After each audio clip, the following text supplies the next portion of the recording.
So here we are behind the scenes at the fashion show, and I'm here with Helen Deighan.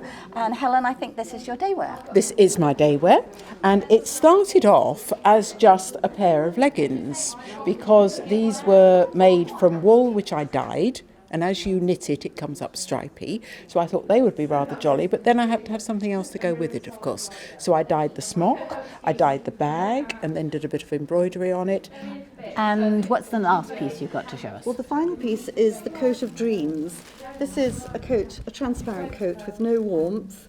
It is based on the idea that quilters, it's a coat of dreams because when the quilters first open the paper pattern, they sniff it. It has a very special smell, a paper pattern. Then you unfold the paper pattern in a ritualistic way because of the way it's folded.